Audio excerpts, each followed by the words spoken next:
Hey there, I'm Chris. I live in Las Vegas and I'm a total gearhead.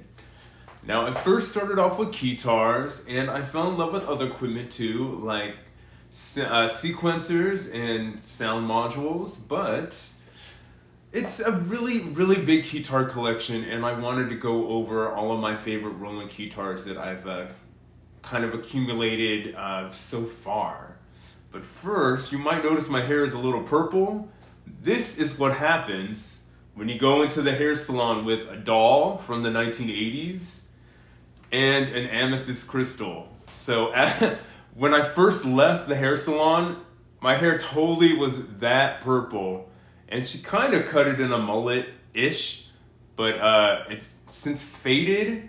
And it's so funny, since it's a little faded, it's just like the amethyst crystal that I brought into the salon. The base of it is dark, the middle of it is kind of gray. I don't know if it shows in the light, and the ends of it is still purple. So my hair recently went from this to this. So I guess mission accomplished.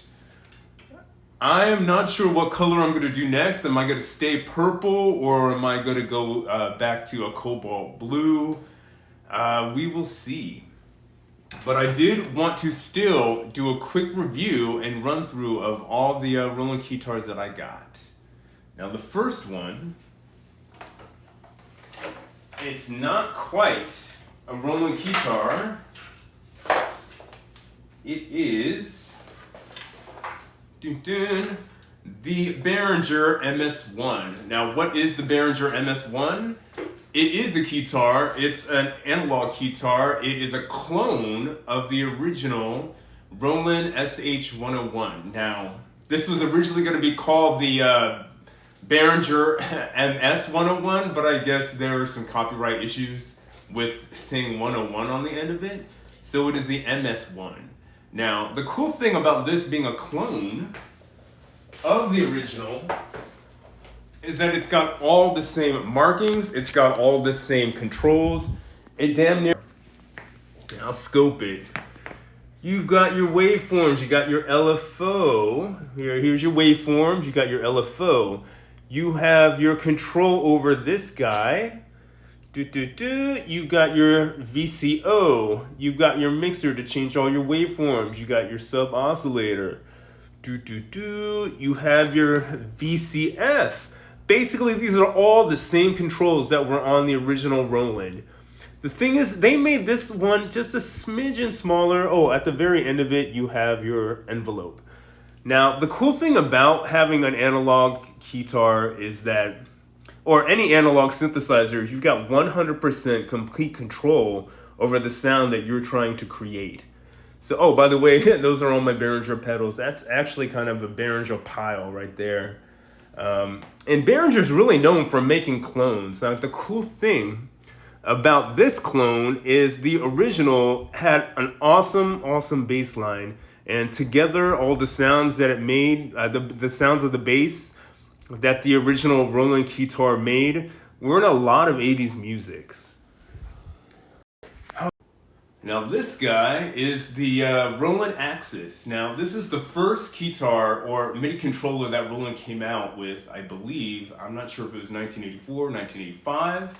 The reason I got this is because if you look up keytar and Weird Al Yankovic, he owns this exact same keytar. It's very odd, it's very strange. It's a keyboard MIDI controller. You're supposed to plug it in to a sound module or a synthesizer. Basically, the whole idea of playing keytar in the 1980s was keyboardists wanted to stop being stuck behind their keyboard rack. They wanted to run up around the stage and get all that attention that guitar players get. Now, I do have that feeling when I play music as well. I don't want to be stuck behind the rack anymore.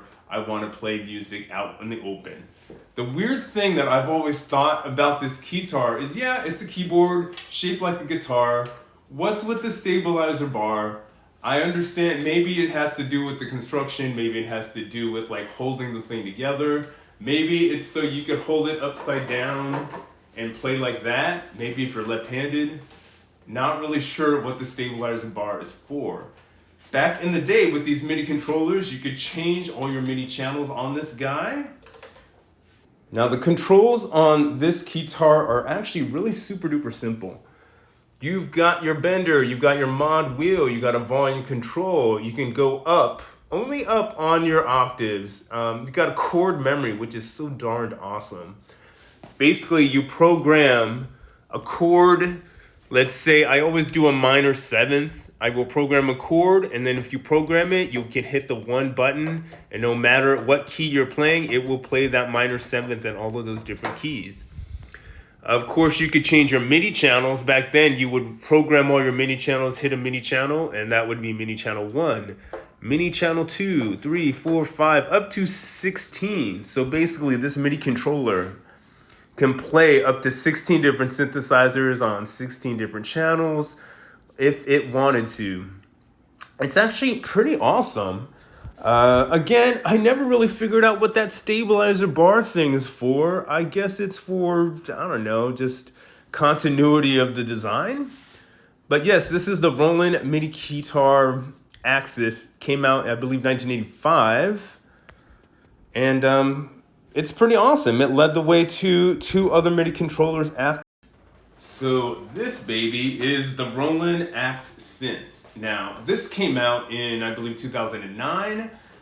Lady Gaga made this keytar famous. She dolled it up. She had designers do weird things to it. This keytar has taken many shapes and forms, from a seahorse to fringe hanging down off of it.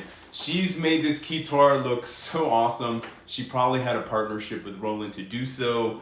It's an awesome keytar. Honestly, the 2 keytars before this were MIDI controllers, much like the Axis, but this guy, the Roland Axe Synth, has its own sounds in it, very much like the original mono synth. Now, it would have been awesome had Roland taken that mono synth idea and put synth engines into keytars throughout the 80s. Honestly, that would have been awesome. And there were other companies that were doing that at the time. Unfortunately, they waited until 2009, and I guess for Lady Gaga's fame, it totally went for her. Now, there's a funny story about this keytar, and I will probably say it again when I do a full review of the Roland Axe Synth and go through all of its sounds and tones. But the thing is, I saw this guy listed off of Reverb like a good year ago, and I sent the dude an email basically saying, hey dude, I've noticed in your pictures, when this thing is powered up, it's always plugged in. Does the batteries not work? Does this thing not work off of a battery power? And the dude kind of jokingly sent me an email, oh man, you caught me, whatever. So that was a year ago. So funny enough, a month ago, I see a listing for this guy on eBay. And it looked totally familiar. It was the same pictures that were in the Reverb ad a year ago.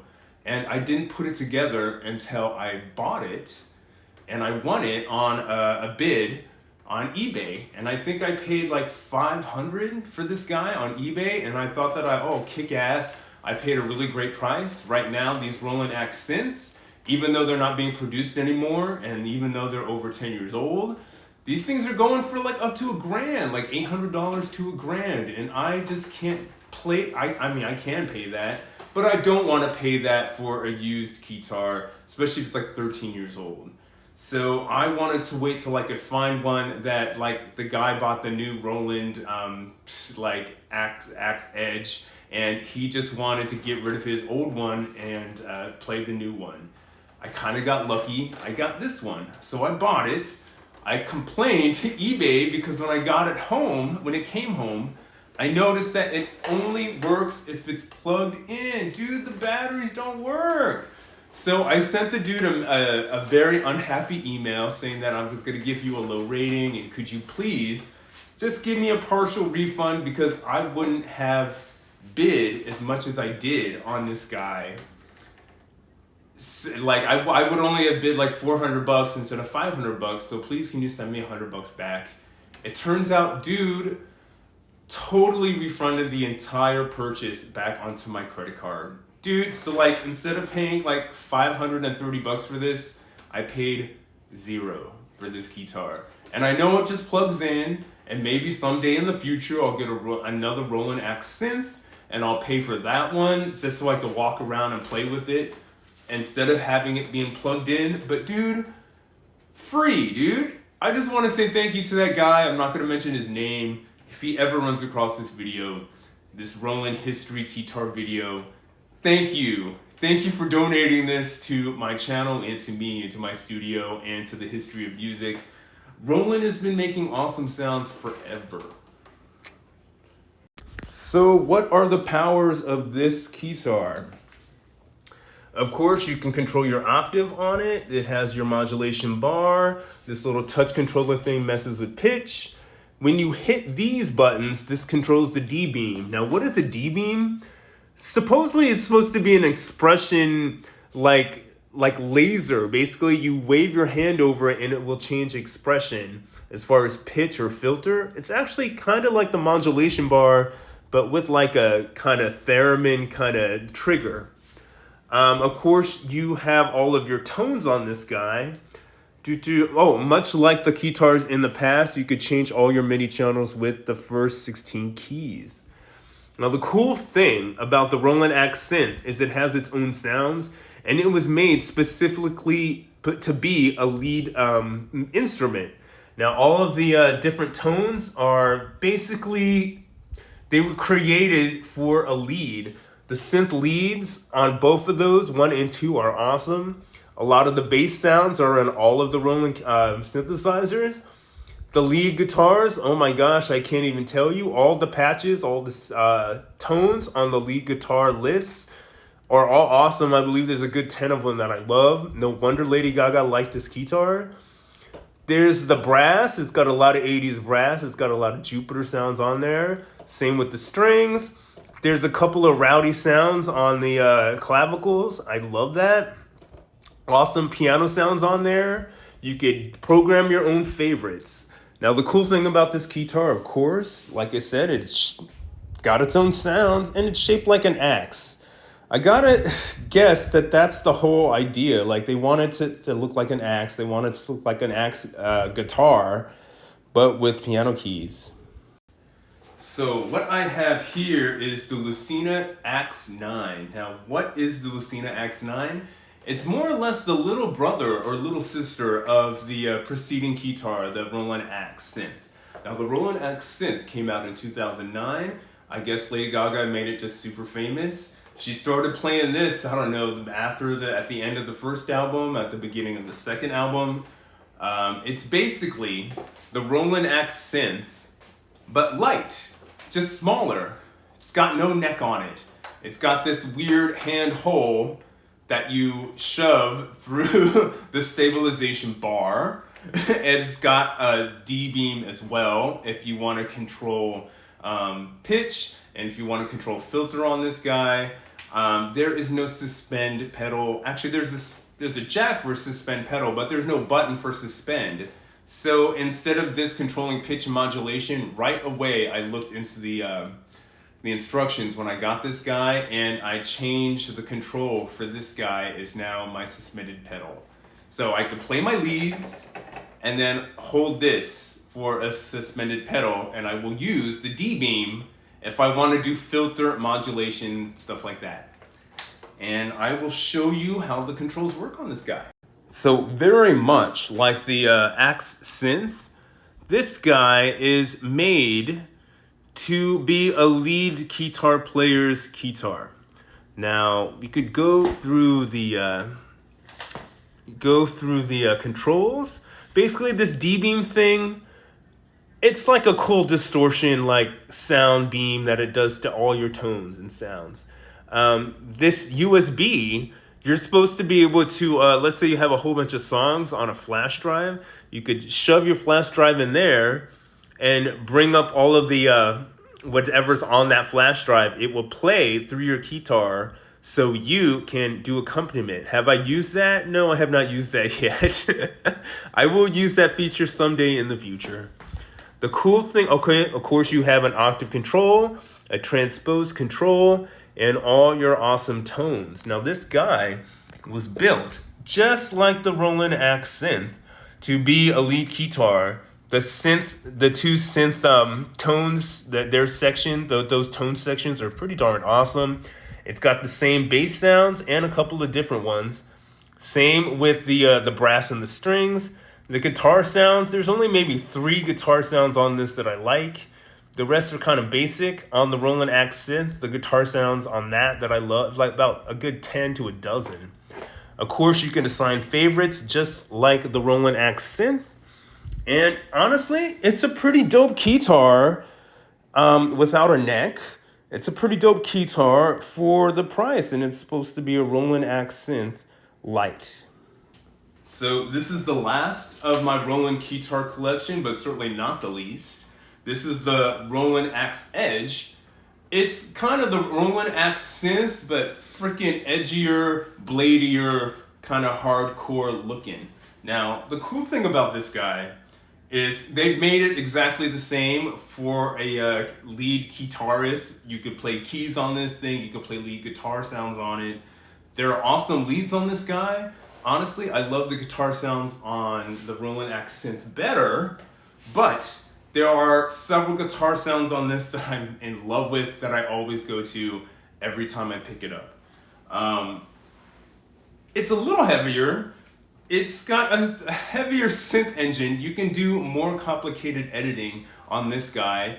You could hook it up to a phone app, do complicated editing, but also all the complicated sound editing like splits, mixes, stuff like that. You could do it. You could program it like into the guitar itself. You don't even have to use the editor on a phone app if you don't want to. Some people it's easier to do it on a phone app. Some people it's harder. But the cool thing I like about this guy is, dude, look how smooth and stylish and hardcore that guitar looks, dude. You can almost put a real blade on the edge and just like, ugh.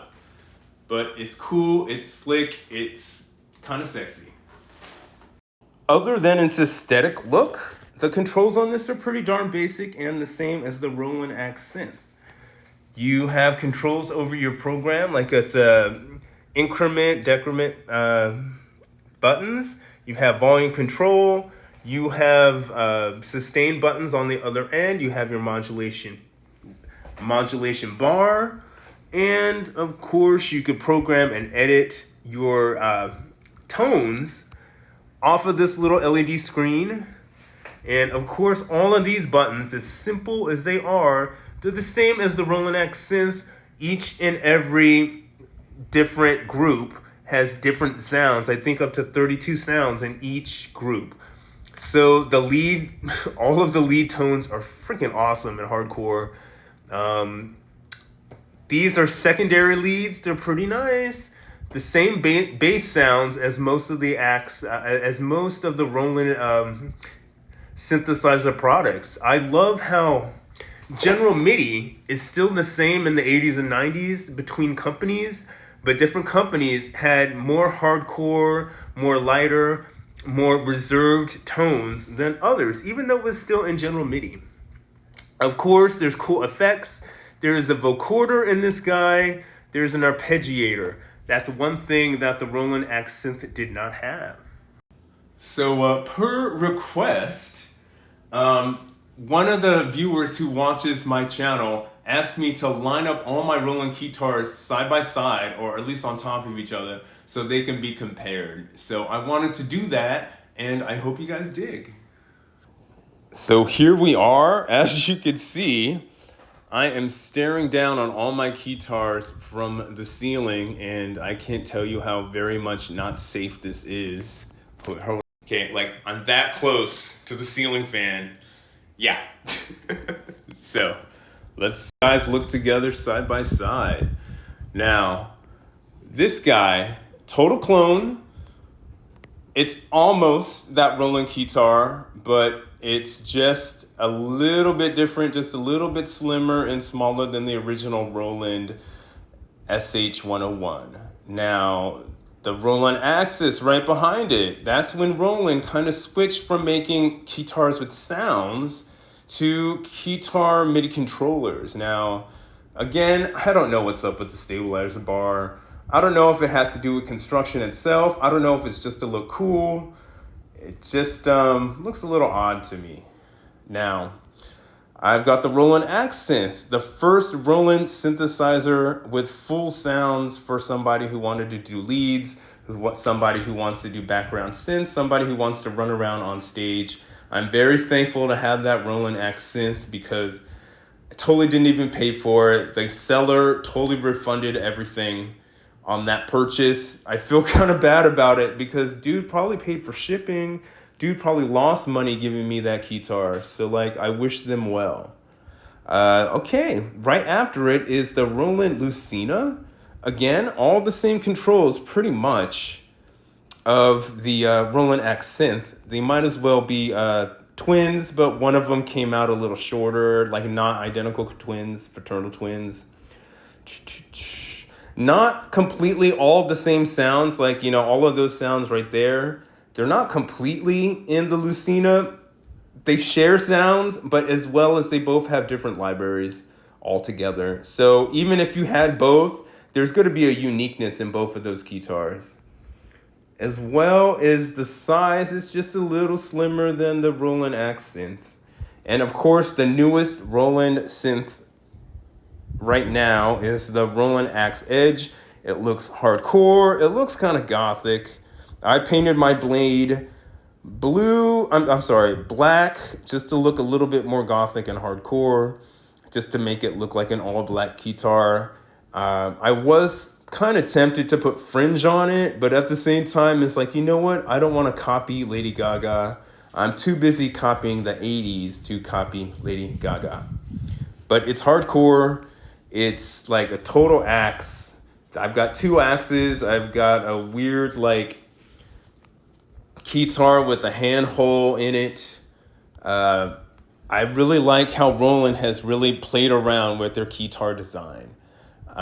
Basically, they went from the mono synth to MIDI controller to full synthesizer in a keytar to mini full synthesizer in a keytar, and yet the newest full synthesizer in a keytar. This guy has an arpeggiator. These two do not have arpeggiators. So I think you will get hooked up to the sequencer because you lack an arpeggiator. But they're all really, really fun to play, and they're not really that hard to edit, except for this guy. That dude is such a pain in the butt to edit. I can only make it sound like Atari, the 1980s Atari, like Commodore 64 like sounds can I make come out of that. But I hope you dig my collection. So in the future, I hope to do another video very similar to this one, but with the Korg keytars. Now, I only have a couple of Korg keytars right now, and I will do a review of those in the future. But I want to show you what I have before I do. I've got the Korg RK100 that I totally punked out, and I have the Korg RK100S that I totally glammed out. And up top, I will turn that into the Korg RK100S2 in future. Because I got that Roland Axe Synth for free, it's really made me think, hey, maybe I should pay a little extra to get an open box model of the new Korg. So in future, I will do that video. I'm hoping I'm finding you all happy and healthy and safe out there. Big hugs from Las Vegas. Music is life, synthesizer is life, and keytar is life. Hugs, health, happiness from Las Vegas.